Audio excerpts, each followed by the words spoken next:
Hey everyone, it's John C. Morley, serial entrepreneur here. Welcome. Thank you once again for joining me tonight. Actually, we're at a night.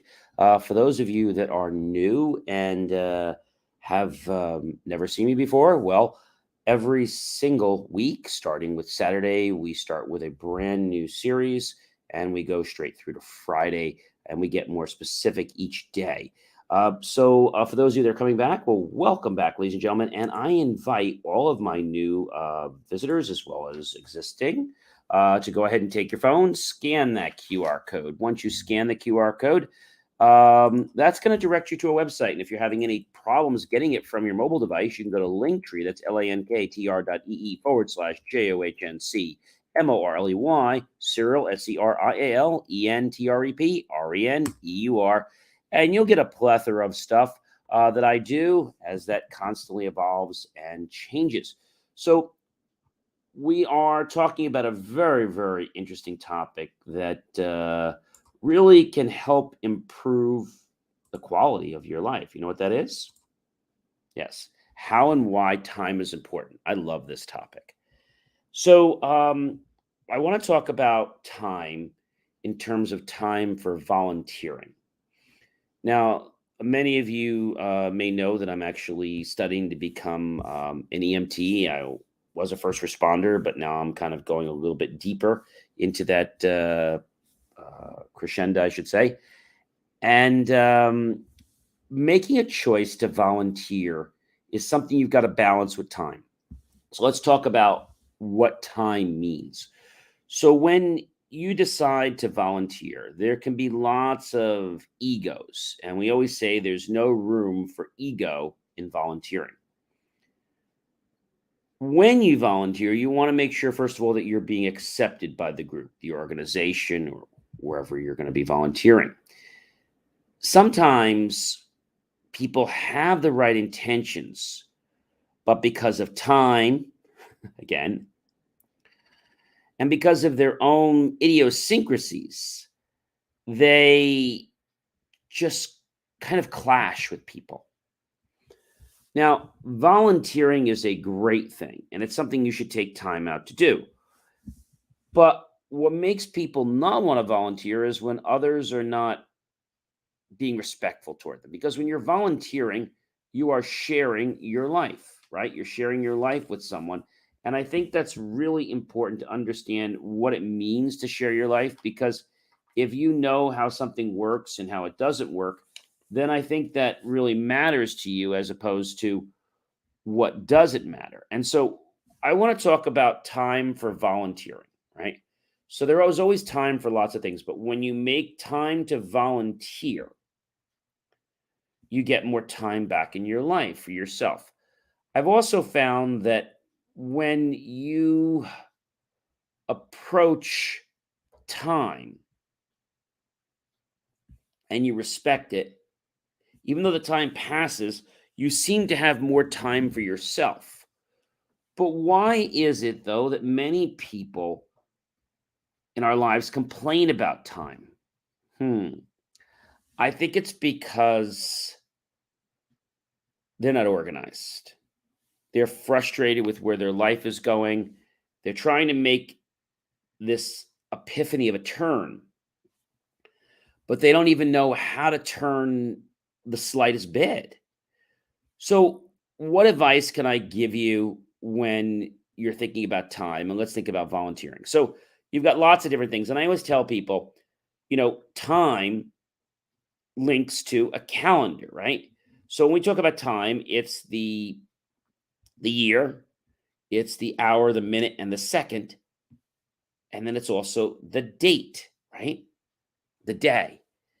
And so when we think about this, and someone says to you, oh, I need your help on Monday, no big deal. But if you join an organization and you're volunteering on Monday and you're always having to give Monday at 7 o'clock, well, that's taking a chunk out of your personal life. And so when you do that, I ask you to be careful. Don't volunteer dates and times consistently without thinking about it. So, for example, somebody says, oh, John, I need your help on Monday at 4 o'clock. No problem. Somebody says to you, John, I'd like you to be in my organization and we meet every Monday at 4 o'clock. Well, I got to think about that because now it's not a matter of being rude or disrespectful. It's a point that is volunteering or is being part of that organization going to be the best interest for you and the people around you. Sometimes others want you to help them strictly because, let's face it, they're being opportunists. And so I like to say that being two faced is something that's happening more and more today. What does that mean? Well, you're talking to me one way, but then behind my back, you're saying something else. And a good way to know somebody that does this is somebody who lies. And then when you call them on the carpet about the lie, they usually have some little anecdotal excuse. And that is supposed to comfort you. But you know what it really does? It's probably going to aggravate you because what they're really doing is they're manipulating you. So if you're at school and maybe you're signing up to do soccer or baseball or football, that's a commitment. It's a time commitment, right? You have to do your homework. You have to do other things in your life. And you got to go to practice. And now you got to go to games. That's a big chunk of your life. And so you might say, well, John, it's only for 3 months. It's only for X months. Okay, fine. Just don't make a commitment for something that you're going to be binded to forever unless you really understand it and you know you can manage that time. A perfect example. Many people take music lessons. Some people take karate, and there's nothing wrong with that. It's just that I hear a lot of people and I hear a lot of families that they tell me they're always busy. Now, there's nothing wrong with being busy. I just feel that some of them are really strapped too thin because they can't help you even if they wanted to because they got their life so entwined. And when you talk to them, they're like, oh, we're always busy. So there's busy, but then there's running around without your head attached. And I feel it's important to have space in your life. If somebody does not respect you and you give them time and they disrespect you again, you're a fool. When you volunteer, you get people that want to vibe for your time, not for them, but for their organization. Can you give this day? Can you give that day? And so you agree to give that day, but that day is not once. That day is going to happen every single week. And they're like, oh, can you also give us Monday? Can you also give us Wednesday? Well, I have a life. I have things to do. You're not the only thing I have to make time for. And then you get people that start to say, are you really committed? And you're volunteering. So that's kind of a little harsh. How do you handle that? I think you could say something like Mike, Joe, Jim, Frank, Paul, Dan, Bob, Chris, Ryan, Ron. I understand that you want me to be in your organization, and I would like to be in your organization. Right now, I'm able to give you Mondays every week, and that's all I can give you for 2 hours a week. So if you understand that, you will get the premise that it's okay to say no. And we've talked about that before. Understanding how you manage time is going to dictate how well of a or how much of a success that you currently are. People will always want more from you. But do you know when to turn that faucet off? Do you know when to tell them, "Hey, I can't." So what I want to share with you tonight about time is that I want you to have time for yourself, time for you to enjoy, time for you to relax, time for you to do the things you want to do. But when you're so strapped and you can't even breathe, that's not right. And at the end of the day, yes, volunteering is a great thing, and I think it's amazing to do. But if you're doing it and you're just putting in all this time and you're not getting energy back from it, or you're getting people that are negative back to you, how long are you going to put up with that crap?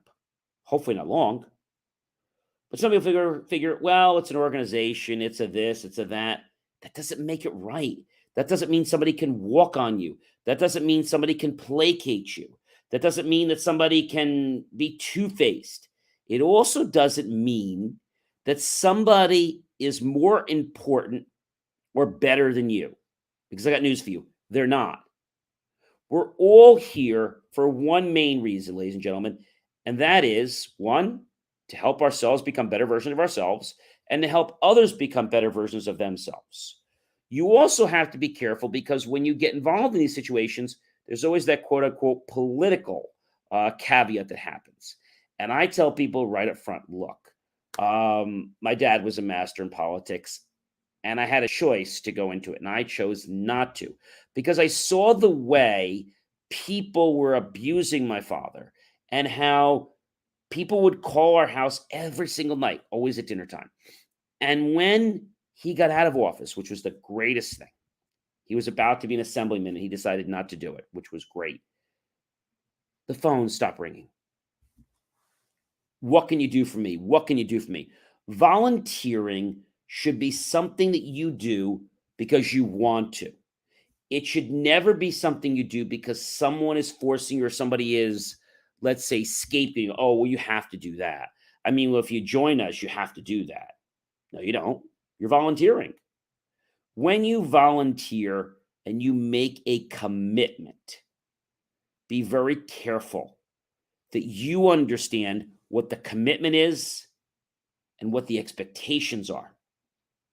And if there's a time when you have to commit and you're asked to do something like put up money, think about that because now that commitment that you're going to make is going to be a lot harder to get out of because now they're paying your way to train you or something like that. So do you really want to volunteer because you want to do it in your heart, or are you doing it because your brother, your mother, your father, or some family member is doing it and you think it'd be great to do that too? That's fine. It's just understand that you need to be managing your time, managing your personal time, managing your business time, and managing your volunteer time. Yes, volunteering can be great, whether it's at soup kitchens, whether it's being a responder, whether it's helping out at your church. All these things are great things, whether it's tending to the poor, whether it's taking food to people that can't eat, whether it's helping the elderly. These are all great things to do. But at the end of the day, you're volunteering. And you have to make sure that you get enough energy to do what it is that you need to do in life because you know what the truth of the matter is? A lot of these people, they don't care about you. And I'm a realist. I'm going to tell you exactly how it is. They don't care about you because they want to make their organization look better. They want to not have to bust their butt to do what they need to do. Now, this might sound very harsh, but it is the truth. And it's something that if you don't believe me, you're going to wake up someday and be like, wow, John was right. I didn't realize what this was about. Maybe the organization just doesn't fit you. Maybe there's people in that organization that just, they clash with you. And discover that up front before you put too much time in. Spend some time, get to know the people. If you can't work with the people for any sake, don't commit. Because when you commit, now they're going to be like, oh, see, you never show up. You're never here. I always tell people, look, I'm looking to get involved. I'm not sure what kind of time I have. Let's just see how it goes. But then some people press like, oh, John, you got to do this. You got to do this. You got to do this. Oh, and if you do this, you have to do that. No, I don't. I'm volunteering. See, I'm not getting a pay to do this. I'm doing it out of the kindness and generosity of my heart. I'm not doing it to be stomped on. I'm not doing it to be lied to. I'm not doing it to have people that have big egos that need to be fed. So tonight, let's think about volunteering and let's think about time and let's think about how much time you want to afford to volunteering. Maybe it's one day a week. Maybe it's one day a month. Find out if you can do that. Start with as little as possible. The organization might say, we need 2 hours a week. Great. Give them that 2 hours a week. Find out what their minimum is.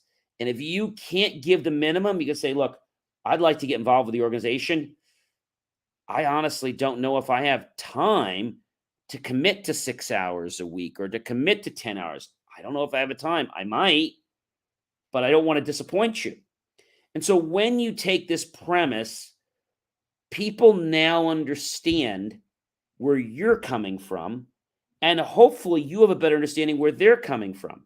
But remember, they're trying to do what's best for them because they're trying to keep the organization alive and running.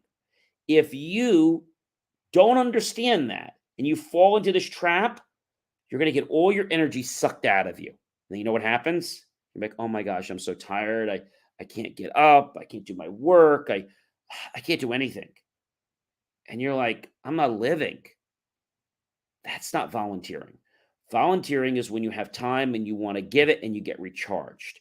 And you meet with people that want to inspire you. People you help will actually be the greatest teachers for you. Well, I hope you've enjoyed this tonight. I know I have. Tomorrow, we're going to talk more about time. And we will see you back then, everyone. Thank you so much.